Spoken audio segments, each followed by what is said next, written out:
Erin Burnett. Out front tonight, cracking down. The White House tonight fighting back in a big way against deadly disinformation about COVID vaccines, much of it coming from Republican lawmakers and right-wing media. Sources telling CNN the administration is taking on a new, more aggressive strategy as the CDC today, for the first time since late April, is projecting that COVID hospitalizations are expected to spike. Now, in Los Angeles County, every COVID patient hospitalized right now is unvaccinated. Across the country, more than 99% of all COVID-19 deaths right now are among the unvaccinated. And yet, the number of people getting vaccinated has plunged. Why? Well, in large part, it is because of messages like this. I'm not vaccinated, and until there's some science. I've just made my own personal decision that I'm not getting vaccinated. Yeah, I'm talking to doctors who have, since day one, been concerned about vaccinating people who've already had COVID, because you die not of COVID, you die of the immune system overreaction to COVID. Don't come knocking on my door with your Fauci outie. You leave us the hell alone. Now they're starting to talk about going door to door to be able to take vaccines to the people. And think about what those mechanisms could be used for. They could then go door to door, take your guns. They again go door to door, take your Bibles. Okay. It's not just skepticism and fear-mongering from lawmakers, of course.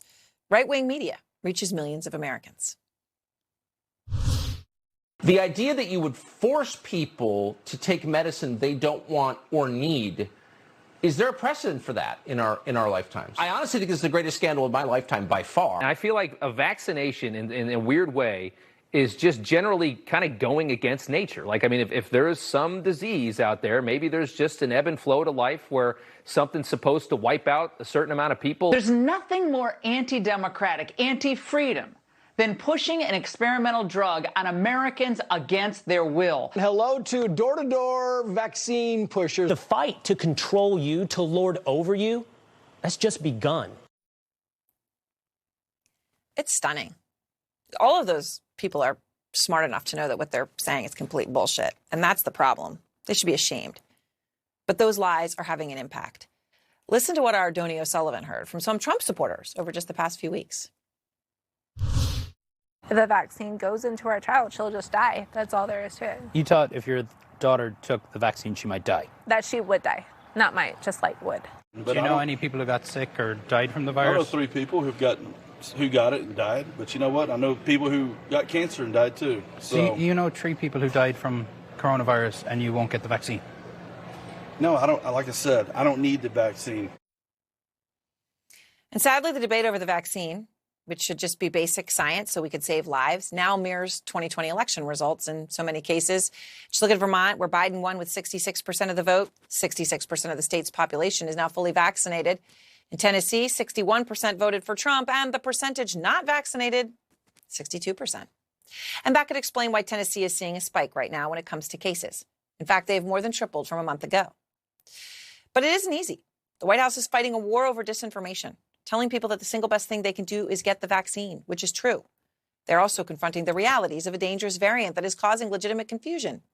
The acting FDA commissioner today saying, we don't think boosters are needed at the current time.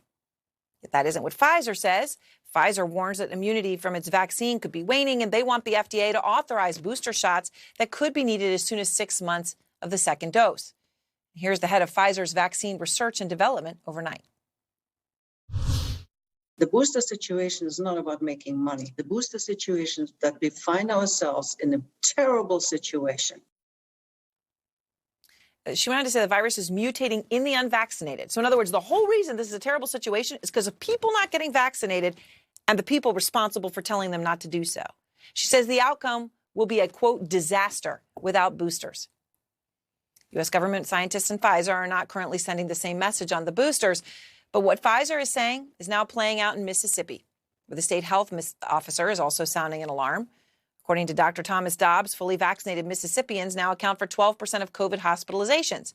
2 weeks ago, that number was 5%. Again, it's a really low vaccinated state. Variant has time to go around. A lot of virus out there. More people get sick and die.